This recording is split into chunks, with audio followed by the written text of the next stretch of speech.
Assalamualaikum warahmatullahi wabarakatuh.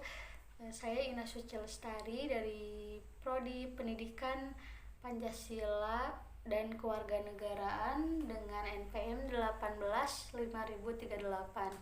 Di sini saya akan menjelaskan mengenai pendidikan politik. Nah, sebelumnya saya akan menjelaskan mengenai pendidikan. Pendidikan ini berasal dari kata didik atau mendidik yang berarti memelihara dan membentuk latihan. Nah, menurut Kamus Besar Bahasa Indonesia, pendidikan diartikan sebagai proses pengubahan sikap dan tata laku seseorang atau kelompok orang dalam usaha mendewasakan manusia melalui upaya pengajaran dan pelatihan. Nah, pendidikan juga memiliki fungsi yaitu menyiapkan dirinya agar menjadi manusia yang utuh sehingga ia dapat menunaikan tugas hidupnya secara baik dan dapat hidup wajar sebagai manusia. Nah, selanjutnya pendidikan politik. Pendidikan politik ini dimaknai sebagai usaha yang terencana dengan sadar untuk memberikan penyadaran kepada warga negara yang sudah berhak memilih. Tujuannya untuk membentuk kesadaran warga negara tentang hak dan kewajibannya sesuai dengan konstitusi. Nah, jadi pendidikan politik ini adalah suatu proses penanaman nilai-nilai politik yang dilakukan secara sengaja, terencana, bisa bersifat formal maupun informal. Dilakukannya secara terus-menerus dari generasi ke generasi agar warga negara mau berpartisipasi dalam politik serta memiliki kesadaran akan hak dan kewajiban secara bertanggung jawab. Nah, dalam proses pendidikan politik ini melibatkan semua golongan, baik golongan muda hingga golongan tua. Nah, proses pendidikan politik ini harus dimulai sejak dini, di mana keluarga menjadi tokoh yang berperan sebagai pelaku utamanya. Karena keluarga adalah lingkungan pertama tempat bagi sang anak bersosialisasi. Keluarga juga menjadi sarana yang paling strategis terutama untuk membentuk kepribadian dasar dan sikap-sikap sosial bagi sang anak nantinya yang akan berpengaruh dalam orientasi politik. Sekolah adalah sarana selanjutnya untuk melanjutkan tugas keluarga dalam pendidikan berpolitik melalui proses pembelajaran seperti adanya mata pelajaran PKN di ruang lingkup sekolah dasar. Proses pendidikan berlanjut ketika sang anak beranjak dewasa dan mempunyai lingkungan bermain baru bagi dirinya. Nah, ada fungsi pendidikan politik. Inti dan tujuannya betapa pentingnya pendidikan politik bagi semua warga negara Indonesia.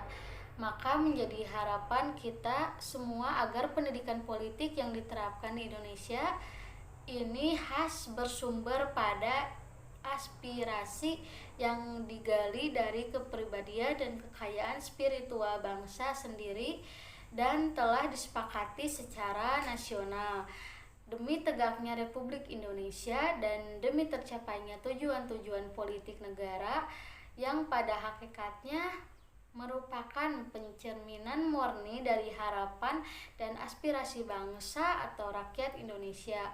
Pendidikan politik juga disebut pula sebagai political forming atau Bildung. Yang disebut dengan forming ini karena terkandung intensi untuk membentuk insan politik yang menyadari status atau kedudukan politiknya di tengah masyarakat.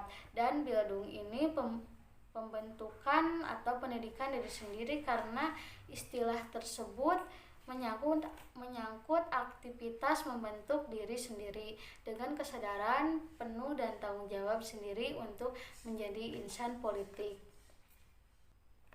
Nah, tujuan utama yang memiliki yang dimiliki oleh pendidikan politik ini, yang pertama adalah adanya pendidikan politik diharapkan setiap individu dapat mengenal dan memahami bahwa dengan adanya pendidikan politik ini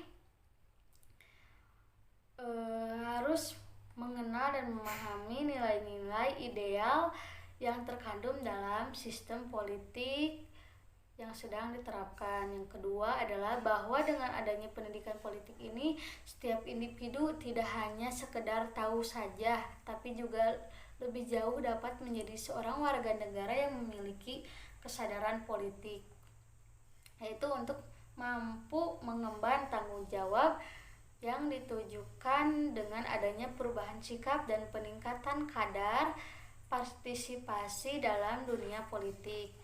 Nah, selanjutnya fungsi dari pendidikan politik ini yaitu untuk meningkatkan pengetahuan rakyat agar mereka dapat berpartisipasi secara maksimal dalam berpolitik, sebab partisipasi aktif itu mempunyai pengaruh dan kekuatan. Rakyat bisa ikut dalam pengawasan terhadap perbuatan mengatur masyarakat dan negara. Maka menjalani proses politik lewat pendidikan politik dan belajar berpolitik. Demokrasi juga bukan merupakan situasi yang sudah selesai begitu saja, tetapi merupakan proses yang terus-menerus berlanjut dan digarap tanpa henti-hentinya menuju ke arah kemajuan dan kebaikan.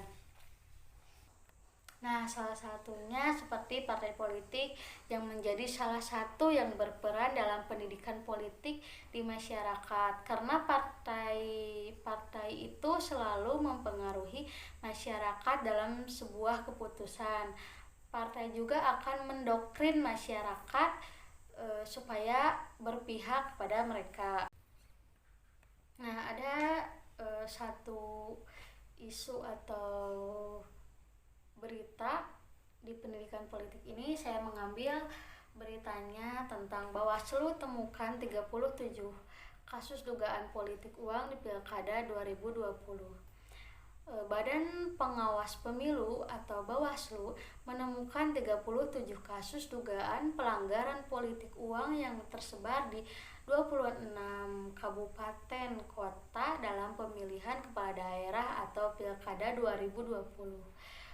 Bawaslu juga menemukan dugaan pelanggaran politik uang sebanyak 37 dugaan kasus politik uang ditemukan di 26 kabupaten kota, kata anggota Bawaslu Muhammad Afifuddin. Namun Apif tak merinci daerah yang diduga terjadi politik uang tersebut. Ia mengatakan pihaknya bakal menggelar patroli pengawasan anti politik uang jelang pemungutan suara 9 Desember mendatang. Ini akan digelar selama masa tenang, yaitu dalam rentang waktu Minggu sampai Selasa, ujarnya. Tak hanya dugaan politik uang, kata Apif, pihaknya juga menemukan sejumlah pelanggaran lain, salah satunya berkaitan dengan pelaksanaan kampanye dengan metode dalam metode daring. Bawaslu menemukan sedikitnya 26 dugaan pelanggaran melalui media sosial. Dugaan pelanggaran ini berupa kampanye materi yang dilarang Undang-Undang Nomor 10 Tahun 2016 tentang Pilkada. Bawaslu juga masih mendapati pemasangan aplikasi baru. Setidaknya pemasangan aplikasi baru ini dilakukan di 200 kabupaten kota. Di sisi lain, Bawaslu